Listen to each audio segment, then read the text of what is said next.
আমি মুক্তিযুদ্ধের পরে যে ফিরে আসব এটার কোনো নিশ্চয়তা ছিলই নাই, কারণ আমার সঙ্গের বন্ধুরা একদম লিটারালি পতঙ্গের মতো মরেছে। কারণ আমরা যখন যুদ্ধ শুরু করেছি একদম শুরুতে তখন আমাদের কারোই ট্রেনিং ছিল না। আমার একটু চালা ছিল, আমার বন্ধু ছিল মেজর জিয়া, যে সুন্দরবনে যুদ্ধ করেছে, ও আমার এক ক্লাসমেট ছিল। তো আমরা ওই টার্গেট প্র্যাকটিস ছিল। আমার হাতের টিপ ছিল খুব ভালো। আমার মনে হয় এখনো আমাকে বন্ধুকে দিলে আমি একদম টু দ্য পয়েন্ট লাগাতে, একদম সেন্টার লাগিয়ে দিতে পারবো, একটু হাতে এদিক ওদিক হবে না। যেমন বাঁশিতে জানেন তো যে মাত্র 6টা ছিদ্র, অথচ আমরা 3 অক্টেভ বাজে। একটা ছিদ্রকে আমরা 4 ভাগ করে বাজাতে পারি।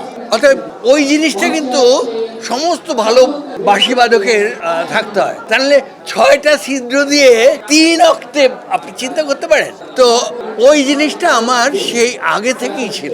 তো আমার টার্গেট ছিল একদম পারফেক্ট।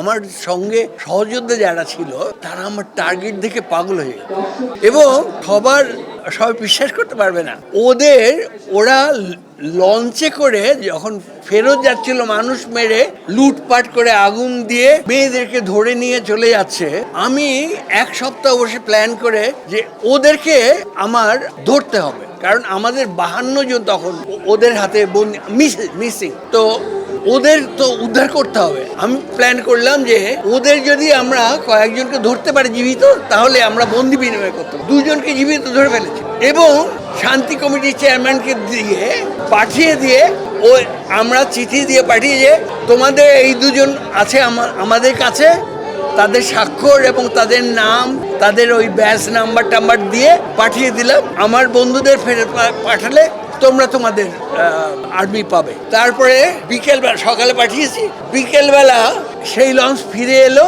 কান্নাকাটি, আশ্রাপ পাশ্রী অবস্থা। কারণ তারা ওই দিনই মরে যেত, কারণ আমরা মাত্র 28 জনকে ফেরত পেয়েছিলাম 52 জনের মধ্যে। তো বুঝতে পারেন যে আর যাদের পেয়েছি তাদের কারো চোখ উপড়ে নিয়েছে, আর হাত পা ভেঙে টেঙে, মানে বিভৎস পরিস্থিতি।